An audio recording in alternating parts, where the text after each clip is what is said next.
وہ اپنے ماں باپ کی آنکھوں میں دھول نہیں جھونک سکا۔ خواب آور گولیوں کی ایک بڑی تعداد کو پیس کر اس نے کھا لیا تھا۔ گولیوں کی تعداد اتنی زیادہ تھی کہ معدہ واش کرنے کے باوجود اگلے کئی دن تک وہ بیمار رہا۔ اس بار کسی کو بھی کوئی غلط فہمی نہیں ہوئی۔ اس نے خانسامہ کے سامنے ان گولیوں کے پاؤڈر کو دودھ میں ڈال کر پیا تھا۔ سکندر عثمان اور طیبہ سکندر شاکڈ رہ گئے۔ پچھلے دونوں واقعات کو بھی وہ پوری طرح بھول نہیں سکے تھے، اور وہ پچھتانے لگے کہ انہوں نے پہلے ہی اس کی بات پر کیوں اعتبار کیا۔ پورا گھر اس کی وجہ سے پریشان ہو گیا تھا۔ اس کے بارے میں اسکول، کالونی اور خاندان، ہر جگہ خبریں پھیل رہی تھی۔ وہ اس بار اس بات سے انکار نہیں کر سکا کہ اس نے خودکشی کی کوشش کی تھی، مگر وہ یہ بتانے پر تیار نہیں تھا کہ اس نے ایسا کیوں کیا تھا۔ بھائی بہن، ماں باپ، اس نے کسی کے سوال کا بھی جواب نہیں دیا۔ سکندر اے لیولز کے بعد اس کے بڑے بھائیوں کی طرح اسے بیرون ملک تعلیم حاصل کرنے کے لیے بھجوانا چاہتا تھا۔ وہ جانتا تھا کہ اسے کہیں بھی نہ صرف بڑی آسانی سے ایڈمیشن مل جائے گا بلکہ اسکالرشپ بھی، لیکن ان کے سارے پلانز جیسے بھگ کر کے اڑ گئے تھے، اور اب وہ اس سائیکو انالسٹ کے سامنے موجود تھا جس کے پاس سکندر عثمان نے اسے اپنے ایک دوست کے مشورے پر بھجوایا۔ ٹھیک ہے سالار، بالکل ٹو دا پوائنٹ بات کرتے ہیں۔ مرنا کیوں چاہتے ہو تم؟ سالار نے کندھے اچکائے۔ آپ سے کس نے کہا کہ میں مرنا چاہتا ہوں؟ خودکشی کی 3 کوششیں کر چکے ہو تم۔ کوشش کرنے اور مرنے میں بڑا فرق ہوتا ہے۔ تینوں دفعہ تم اتفاقاً بچے ہو، ورنہ تم نے تو خود کو مارنے میں کوئی کسر نہیں چھوڑی تھی۔ دیکھیں، جس کو آپ خودکشی کی کوشش کہہ رہے ہیں، میں اسے خودکشی کی کوشش نہیں سمجھتا۔ میں تو صرف یہ دیکھنا چاہتا تھا کہ موت کی تکلیف کیسی ہوتی ہے۔ وہ اس کا چہرہ دیکھنے لگا جو بڑے پرسکون انداز میں انہیں سمجھانے کی کوشش کر رہا تھا۔ اور موت کی تکلیف تم کو کیوں محسوس کرنا چاہتے تھے؟ بس ایسے ہی کیوریوسٹی، تجسس سمجھ لیں۔ سائیکو انالسٹ نے ایک گہرا سانس لے کر اس 150 آئی کیو لیول والے نوجوان کو دیکھا جو اب چھت کو گھور رہا تھا۔ تو ایک بار خودکشی کی کوشش سے تمہارا یہ تجسس ختم نہیں ہوا؟ اوہ، تب میں بے ہوش ہو گیا تھا، اس لیے میں ٹھیک سے کچھ بھی محسوس نہیں کر سکا۔ دوسری بار بھی ایسے ہی ہوا اور تیسری بار بھی ایسے ہی ہوا۔ وہ مایوسی سے سر ہلاتے ہوئے بولا۔ اور اب تم چوتھی بار بھی کوشش کرو گے؟ یقیناً میں محسوس کرنا چاہتا ہوں کہ درد کی انتہا پر جا کر کیسا لگتا ہے۔ کیا مطلب؟ جیسے جوائے کی انتہا ایکسٹیسی ہوتی ہے، مگر میری سمجھ میں نہیں آتا کہ خوشی کی اس انتہا کے بعد کیا ہے۔ اسی طرح درد کی بھی تو کوئی انتہا ہوتی ہوگی جس کے بعد آپ کچھ بھی نہیں سمجھ سکتے، جیسے ایکسٹیسی میں آپ کچھ بھی نہیں کر سکتے۔ میں نہیں سمجھ سک رہا۔ فرض کریں آپ ایک اسٹرپ پیسٹ کر رہے ہیں، بہت تیز میوزک بج رہا ہے، آپ ڈرنک کر رہے ہیں، آپ نے کچھ اور ڈرگز بھی لی ہوئی ہیں، آپ ناچ رہے ہیں، پھر آہستہ آہستہ آپ اپنے ہوش و حواس کھو دیتے ہیں۔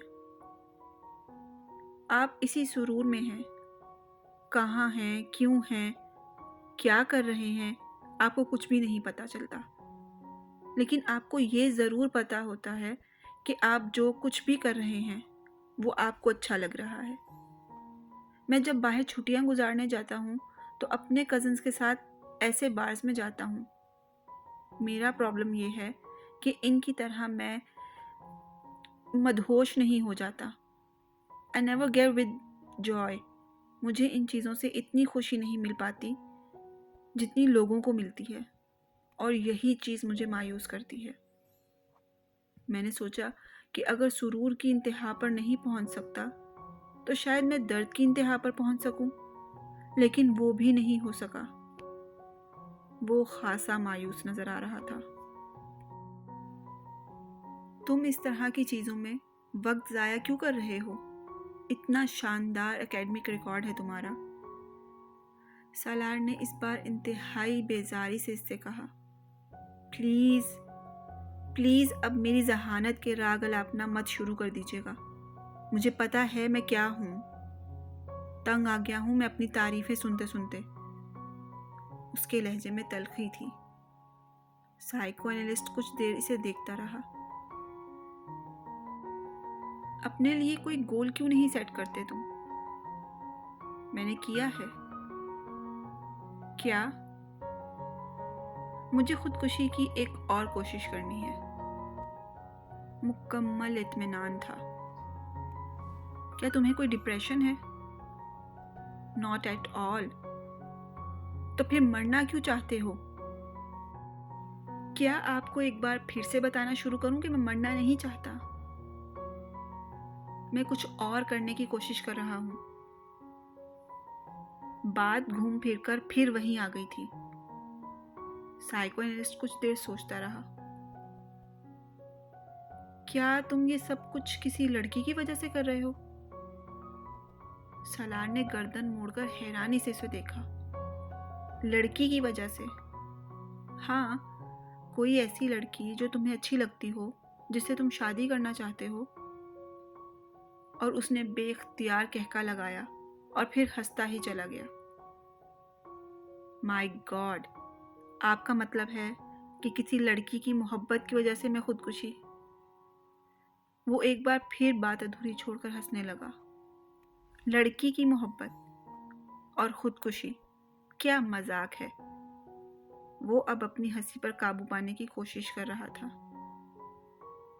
سائیکو اینالسٹ نے اس طرح کے کئی کیسز اس کے ساتھ کیے اور ہر بار نتیجہ دھاک کے وہی کا وہی۔ آپ اس کو تعلیم کے لیے بیرون ملک بھجوانے کی بجائے یہیں رکھیں اور اس پر بہت زیادہ توجہ دیں۔ ہو سکتا ہے توجہ حاصل کرنے کے لیے یہ سب کر رہا ہو۔ اس نے کئی ماہ کے بعد سالار کے ماں باپ کو مشورہ دیا، جس کا نتیجہ یہ ہوا کہ اسے باہر بھجوانے کی بجائے اسلام آباد کے ادارے میں ایڈمیشن دلوایا گیا۔ سکندر عثمان کو یہ اطمینان تھا کہ وہ اسے اپنے پاس رکھیں گے تو شاید وہ دوبارہ ایسی حرکت نہ کرے۔ سالار نے ان کے اس فیصلے پر کسی رد عمل کا اظہار نہیں کیا، بالکل اسی طرح جس طرح اس نے ان کے اس فیصلے پر کسی خوشی کا اظہار نہیں کیا کہ اسے بیرون ملک تعلیم کے لیے بھجوایا جائے گا۔ سائیکو اینالسٹ کے ساتھ آخری سیشن کے بعد سکندر عثمان اسے گھر لے آئے اور انہوں نے طیبہ کے ساتھ مل کر اس سے ایک لمبی چوڑی میٹنگ کی۔ وہ دونوں اپنے بیڈ روم میں بٹھا کر اسے ان تمام آسائشوں کے بارے میں بتاتے رہے جو وہ پچھلے کئی سالوں میں سے اسے فراہم کرتے رہے۔ انہوں نے اس سے ان کے توقعات کے بارے میں بھی بتایا جو وہ اس سے رکھتے تھے۔ اسے ان محبت بھرے جذبات سے بھی آگاہ کیا جو وہ اس کے لیے محسوس کرتے تھے، اور وہ بے تاثر چہرے کے ساتھ چوئنگم چباتا ہوا باپ کی بے چینی اور ماں کے آنسو دیکھتا رہا۔ گفتگو کے آخر میں سکندر عثمان نے تقریباً تنگ آ کر اس سے کہا، تمہیں کس چیز کی کمی ہے؟ کیا ہے جو تمہارے پاس نہیں ہے؟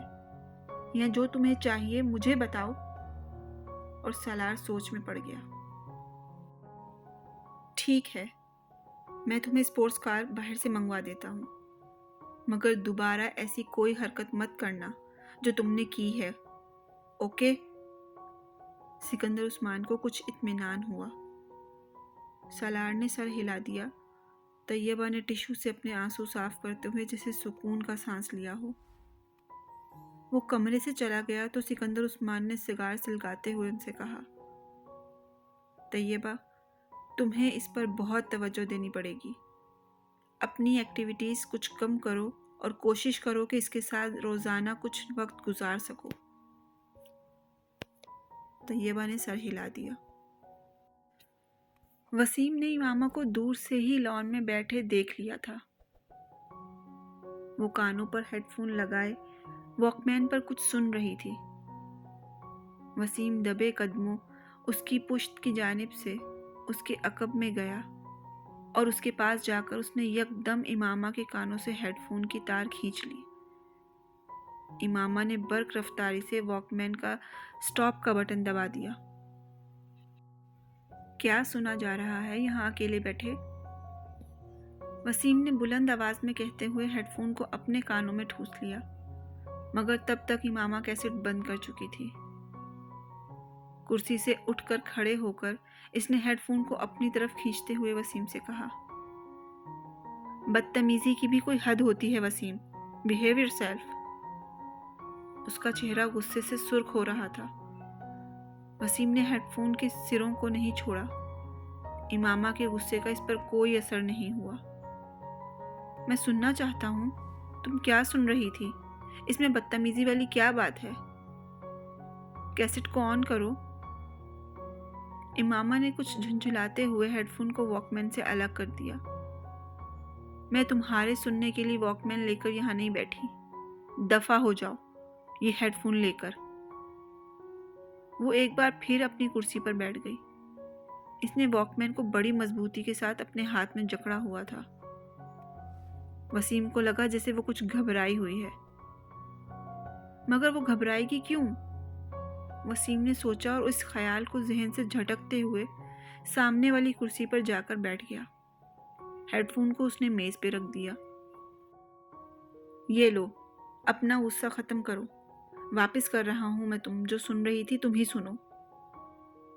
اس نے بڑے صلح جویانہ انداز میں ہاتھ اٹھائے۔ نہیں، اب مجھے نہیں سننا، تم ہیڈ فون رکھو اپنے پاس۔ امامہ نے ہیڈ فون کی طرف بڑھاتے ہوئے ہاتھ بڑھائے۔ ویسے تم سن کیا رہی تھی؟ کیا سنا جا سکتا ہے؟ امامہ نے اسی کے انداز میں کہا۔ غزلیں سن رہی ہوگی۔ تمہیں پتہ ہے وسیم، تم میں بہت ساری عادتیں بوڑھی عورتوں والی ہیں، مثلاً بال کی کھال اتارنا اور دوسروں کی جاسوسی کرتے پھرنا اور شرمندہ بھی نہ ہونا۔ اور تمہیں پتہ ہے کہ تم آہستہ آہستہ کتنی خود غرض ہوتی جا رہی ہو، وسیم نے ترکی بترکی جواب دیتے ہوئے کہا۔ امامہ نے اس کی بات پر برا نہیں مانا۔ اچھا، تمہیں پتہ چل گیا کہ میں خود غرض ہوں؟ اس بار اس نے مسکراتے ہوئے کہا۔ حالانکہ تم جتنے بیوقوف ہو، میں یہ سوچ بھی نہیں سکتی تھی کہ تم یہ نتیجہ اخذ کر لو گے۔ تم اگر مجھے شرمندہ کرنے کی کوشش کر رہی ہو تو مت کرو، میں شرمندہ نہیں ہوں گا، وسیم نے ڈھٹائی کا مظاہرہ کرتے ہوئے کہا۔ پھر بھی ایسے کاموں کی کوشش تو ہر ایک پر فرض ہوتی ہے۔ آج تمہاری زبان کچھ زیادہ نہیں چل رہی، وسیم نے اسے غور سے دیکھتے ہوئے کہا۔ ہو سکتا ہے نہیں، ایسا ہی ہے۔ چلو اچھا ہے، وہ چپ شاہ کا روزہ تو توڑ دیا تم نے جو اسلام آباد آنے پر تم رکھ لیتی ہو۔ امامہ نے غور سے وسیم کو دیکھا۔ کون سا چپ شاہ کا روزہ؟ تم جب سے لاہور گئی ہو خاصی بدل گئی ہو۔ مجھ پر اسٹڈیز کا بہت بوجھ ہوتا ہے۔ سب پر ہوتا ہے امامہ، مگر کوئی بھی اسٹڈیز کو اتنا سرور پر سوار نہیں کرتا، وسیم نے اس کی بات کاٹتے ہوئے کہا۔ چھوڑو اس فضول بحث کو، یہ بتاؤ تم آج کل کر کیا رہے ہو؟ ایش۔ وہ اسی طرح کرسی جھلاتا رہا۔ یہ تو تم پورا سال ہی کرتے ہو، میں آج کل کی خاص مصروفیات کا پوچھ رہی ہوں۔ آج کل تو بس دوستوں کے ساتھ پھر رہا ہوں۔ تمہیں پتہ ہونا چاہیے کہ پیپرز کے بعد میری مصروفیات کیا ہوتی ہیں، سب کچھ بھولتی جا رہی ہو تم، وسیم نے افسوس بھری نظروں سے کہا۔ میں نے اس امید میں یہ سوال کیا تھا کہ شاید اس سال تم میں کوئی بہتری آ جائے گی، مگر نہیں، میں نے بیکار سوال کیا، امامہ نے اس کے تبصرے کے جواب میں کہا۔ تمہیں پتہ ہونا چاہیے کہ میں تم سے 1 سال بڑا ہوں، تم نہیں، اس لیے اب اپنی ملامتی تقریر ختم کر دو، وسیم نے اسے کچھ جتاتے ہوئے کہا۔ یہ ساتھ والوں کے لڑکے سے تعلقات کا کیا حال ہے؟ امامہ کو اچانک یاد آیا۔ چوچو سے بس کچھ عجیب سے ہی تعلقات ہیں، وسیم نے کندھے اچکاتے ہوئے کہا۔ بڑا عجیب سا بندہ ہے، موڈ اچھا ہے تو دوسرے کو 7ویں آسمان پر بٹھا دے گا، موڈ خراب ہے تو سیدھا گٹر میں پہنچا دے گا۔ تمہارے زیادہ تر دوست اسی طرح کے ہیں، امامہ نے مسکراتے ہوئے کہا۔ کن ہم جنس باہم جنس پرواز۔ نہیں، خیر ایسی بھی کوئی بات نہیں ہے، کم از کم میری عادتیں اور حرکتیں چوچو جیسی تو نہیں ہیں۔ وہ تو باہر جانے والا تھا نا؟ ہاں جانا تو تھا، مگر پتہ نہیں، میرا خیال ہے اس کے پیرنٹس نہیں بھجوا رہے۔ حلیہ بڑا عجیب سا ہوتا ہے اس کا، مجھے بعض دفعہ لگتا ہے ممیوں کے کسی قبیلے سے کسی نہ کسی طرح کا اس کا تعلق ہوگا یا آئندہ ہو جائے گا۔ تم نے دیکھا ہے اسے؟ کل میں باہر سے آ رہی تھی تو دیکھا تھا، وہ بھی اسی وقت باہر نکل رہا تھا، کوئی لڑکی بھی تھی اس کے ساتھ۔ لڑکی؟ جینز وغیرہ پہنی ہوئی تھی اس نے؟ وسیم نے اچانک دلچسپی سے لیتے ہوئے پوچھا۔ ہاں، مشروم کٹ بالوں والی، فیئر سی۔ ارسا؟ وسیم چٹکی بجاتے ہوئے مسکرایا۔ یہ اس کی گرل فرینڈ ہے۔ پچھلی دفعہ تو تم کسی اور کا نام لے رہے تھے۔ امامہ نے اسے گھورا۔ پچھلی دفعہ کب؟ وسیم سوچ میں پڑ گیا۔ 7-8 ماہ پہلے شاید تم سے اس کی کسی گرل فرینڈ کی بات ہوئی تھی۔ ہاں تب شیبہ تھی، اب پتہ نہیں وہ کہاں ہے۔ اس بار تو گاڑی کے پچھلے شیشے پر اس نے اپنے موبائل کا نمبر بھی پرنٹ کروا لیا ہے۔ امامہ ایک موبائل نمبر دہراتے ہوئے ہنسی۔ تمہیں یاد ہے؟ میں نے زندگی میں پہلی بار اتنا بڑا موبائل نمبر کہیں لکھا ہوا دیکھا تھا، اور وہ بھی گاڑی کے شیشے پر، اس کے نام کے ساتھ۔ یاد تو ہونا ہی تھا۔ امامہ پھر ہنسی۔ میں تو خود سوچ رہا ہوں اپنی گاڑی کے شیشے پر موبائل نمبر لکھوا لوں، وسیم نے بالوں میں ہاتھ پھیرتے ہوئے کہا۔ کون سے موبائل کا؟ وہ جو تم نے ابھی خریدا بھی نہیں؟ میں خرید رہا ہوں اس ماہ۔ بابا سے جوتے کھانے کے لیے تیار رہنا، اگر تم نے موبائل کے نمبر کو گاڑی کے شیشے پر لکھوایا، سب سے پہلا فون ان کا ہی آئے گا۔